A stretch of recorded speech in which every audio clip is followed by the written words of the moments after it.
Bonjour les amis de Dieu, le choc de la foi en question. Le scandale de la vérité libératrice. Nestor Flavien, Renaissance à Thion, spécialiste en coaching biblique, animateur du psychisme humain, réveilleur de la conscience chrétienne. Bible, parole d'homme. Bible, 2 points. Parole d'homme. Nous avons choisi d'animer ce thème pour faire revenir un peu la conscience de la masse sur l'importance de la parole de Dieu. La parole de Dieu que nous connaissons tous s'adresser à l'homme. Mais quand on parle de parole de Dieu, nous avons aussi tendance à croire que cette parole nous enseigne Dieu. Non. Non. La parole de Dieu ne nous enseigne pas Dieu. La parole de Dieu nous enseigne qui est l'homme, nous dit qui est l'homme, vu que c'est à l'homme que c'est adressé. C'est déjà une preuve fondamentale. La parole de Dieu n'est pas adressée à Dieu. On est d'accord. Si on partage cette vérité fondamentale, la parole qui est adressée à l'homme ou aux hommes ne va pas s'occuper de Dieu. On parlerait de digression. D'ailleurs, la Bible n'en connaît pas assez sur Dieu pour nous l'enseigner.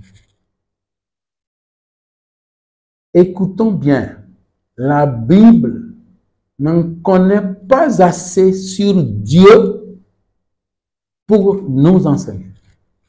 Ce qui domine, le but fondamental, l'objectif principal, c'est qui est l'homme. Comment doit-il vivre? Comment doit-il se comporter pour répondre à l'appel de son Créateur? Le peu que l'homme sait de Dieu le convainc. Le peu que l'homme sait de Dieu le convainc. Vous allez me dire, mais qu'est-ce qu'il est en train de dire? La Bible a parlé de Dieu, la Bible a parlé de Dieu, mais la Bible ne nous a pas enseigné Dieu. Je vous dis, la Bible n'en connaît pas assez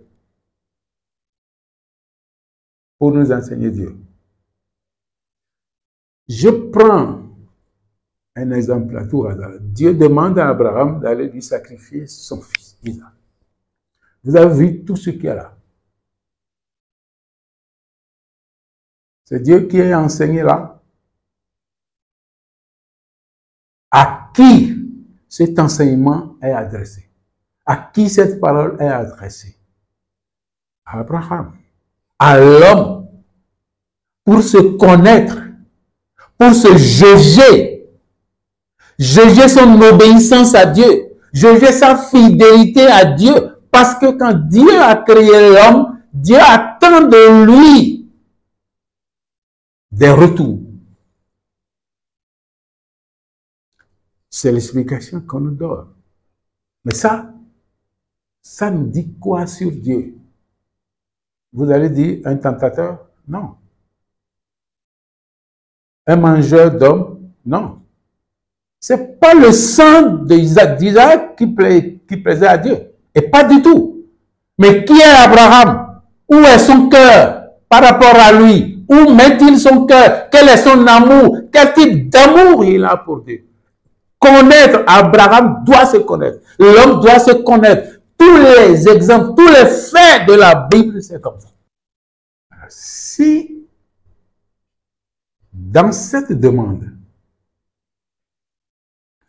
Dieu ne s'enseigne pas, mais Dieu, par la Bible, enseigne Abraham pour qu'il se connaisse, est-ce qu'on peut dire là que la parole de Dieu est parole adressée à Dieu? Non. C'est parole de l'homme. Parole de Dieu, c'est parole de l'homme. On veut dire tout simplement que Dieu a inspiré des hommes pour parler à l'homme, pour dire à l'homme qui il est, comment il va se comporter. Donc, quand nous prenons parole de Dieu, en entendant parole de Dieu, quand nous entendons parole de Dieu, comme nous enseignons Dieu, on fausse le chemin. Le chemin est faussé. Parce que nous n'en connaissons pas plus sur Dieu. Non, nous n'en connaissons pas plus sur Dieu. Parce que cette expérience d'Abraham, par exemple, il doit entrer en lui-même. Et sa découverte de lui-même, sa connaissance de lui-même va lui permettre de découvrir davantage Dieu. Parce que Dieu est en lui. Dieu s'est caché en lui. Tu es un Dieu caché, dit le psaume. Caché où? Caché en Dieu. Caché dans la nature. Donc, Abraham va chercher ça et il va découvrir. Mais directement dans les faits, Dieu n'est pas enseigné. On a vu Élie attendant Dieu dans son rendez-vous. Le grand bruit est passé. La tornade, le grand tonnerre, le vent impétueux.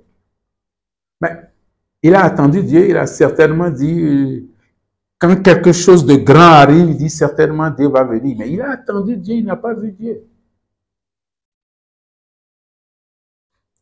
Et on parle de brise légère.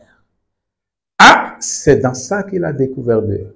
Et ça parle de qui? Ça parle de Dieu ou bien ça parle de l'homme? Ça parle à Dieu ou bien ça parle à l'homme? Ça parle à l'homme. Vous voyez là où Élie attendait Dieu. C'est là où nous attendons Dieu. Mais la parole de Dieu nous dit, non, toi homme, n'attends pas Dieu là. Attends Dieu ici. C'est nous qui sommes enseignés. C'est nous qui sommes renseignés sur nous-mêmes pour nous connaître, pour savoir comment nous comporter à Dieu, mais pas Dieu. Et c'est pourquoi j'ai dit, nous avons dit que la Bible n'en connaît pas assez pour nous renseigner sur Dieu. Si la Bible ne nous renseigne pas sur Dieu, mais sur l'homme, c'est ça qu'on appelle révélation surnaturelle. C'est ça qu'on appelle révélation surnaturelle. La révélation surnaturelle nous renseigne sur le chef-d'œuvre de Dieu, sur le trophée de Dieu, sur la créature délibérée de Dieu. Aucune des autres créatures n'est délibérée, n'est faite par la puissance souveraine de Dieu, sauf l'homme. Mais si la révélation surnaturelle ne nous révèle pas Dieu, mais plutôt l'homme, qu'est-ce qui nous révèle Dieu? C'est plutôt la révélation naturelle. La nature. La nature nous dit Dieu. La nature nous dit Dieu. C'est la nature qui nous renseigne sur Dieu. Et c'est ça qu'on appelle révélation naturelle. Il faut faire la part des choses. Parfois, nous mélangeons tout. Hein. Nous mélangeons tout. Je ne critique personne. Je recherche la vérité. Mais comprenons nos pasteurs.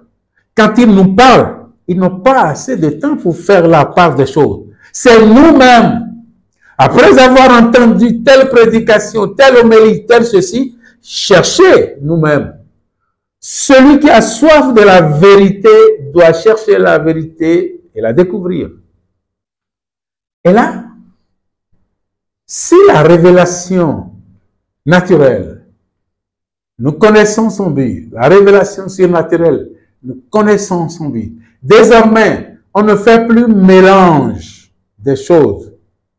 Et nous savons que la Bible nous renseigne sur nous-mêmes. Nous sommes autonomes. Nous sommes devenus libres. Nous sommes autonomes. Nous prenons beaucoup plus conscience de l'importance de la Bible, de la parole de Dieu. Parce que la parole de Dieu, créée, entendue, parole de Dieu, nous la recevons comme notre parole, comme parole adressée à nous.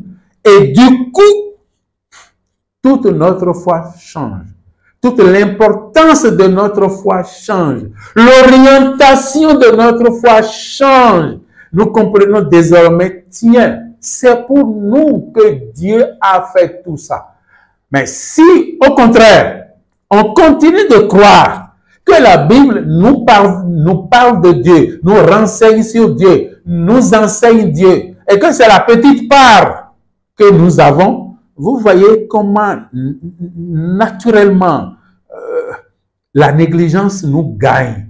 La négligence gagne notre foi, et cette foi est faible, totalement faible, déséquilibrée, et elle ne sait même plus où elle va. Et c'est ce que nous constatons souvent. C'est ce déséquilibre dans la compréhension de la parole de Dieu qui nous amène à ces fuites. Mes chers amis dans la foi, voilà ce que nous pensons partager sur Bible, parole d'homme. Cela nous permet désormais de prendre conscience de qui nous sommes, de là où Dieu nous met dans son cœur et tous ses projets pour nous. Tout le projet de la Bible concerne nous, te concerne, et non pas Dieu. Non, Dieu ne partage pas le contenu avec toi. Ça te concerne, toi. Maintenant que tu le sais, entre en toi-même. Explique-toi qui tu es. Définis-toi qui tu veux devenir pour que Dieu soit désormais content de toi. La foi du Christ, le Christ de la foi, comprenne qui pourra.